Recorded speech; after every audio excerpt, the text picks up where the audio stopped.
O, Iskonian vlogger na si Bryja, pinagbantaan nga ba nitong si Sam Versosa? Okay, mag-react tayo dito sa issue. Let's go.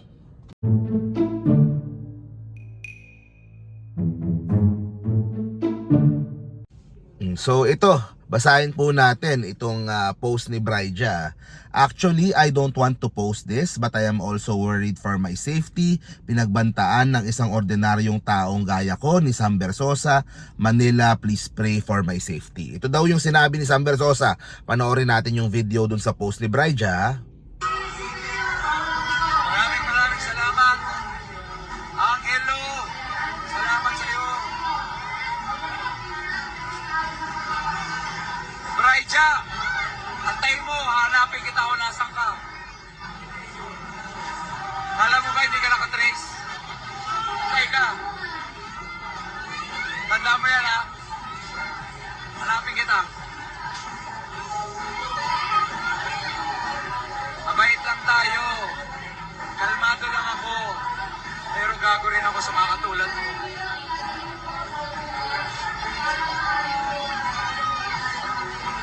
So muli po, maraming salamat. Wamdi,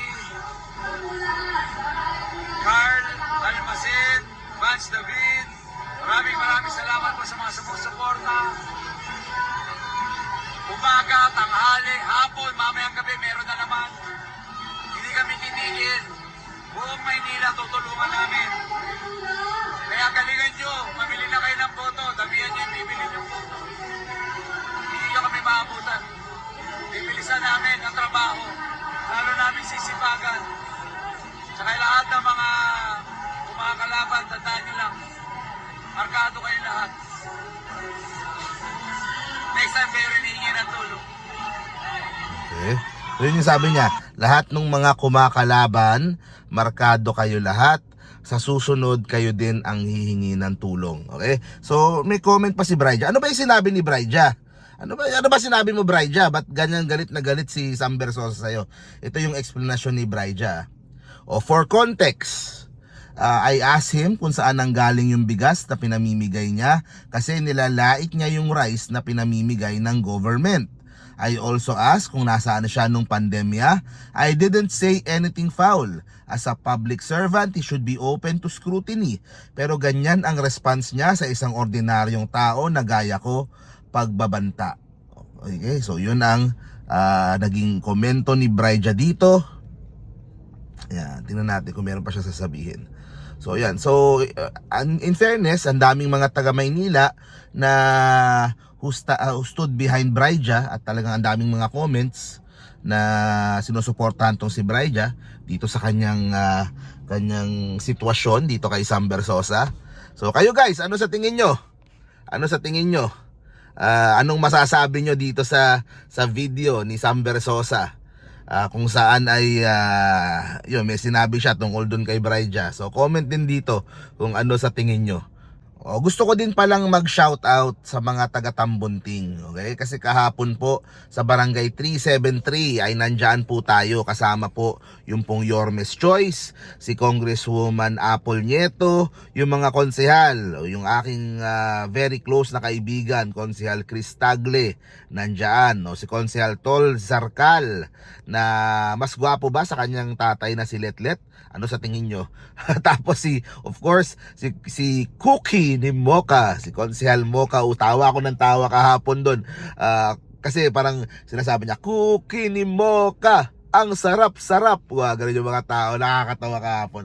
Sobrang saya doon sa Tambunting. Talagang nakakatawa. Tapos of course, Konsehal Bong Alvarez, napakabait din sa akin yan. Ni Konsehal Bong, PBA legend, si Mr. Excitement, at si Konsehal Rolling J, yung kanilang buong slate dyan sa District 3. Pinagsalita po nila ako, nagsalita ako ng konti. Of course, ako naman todo build up syempre. Kung merong witness, yung lahat ng na-witness natin nung panahon ni Yorme Isko, syempre lahat ng proyekto napuntahan natin. So, yun naman yung aking kontribusyon doon sa ugnayang kahapon, di ba? And syempre nagpakilala na din ako na ako ay tumatakbong senador. Kaya maraming salamat po sa Yorme's Choice District 3. Iikot po tayo sa lahat ng distrito sa Maynila. Thank you very much. At yun naman masaya yung ikot ng Yormes Choice eh. Good vibes lang. Yun naman ang kaya nag-enjoy ako.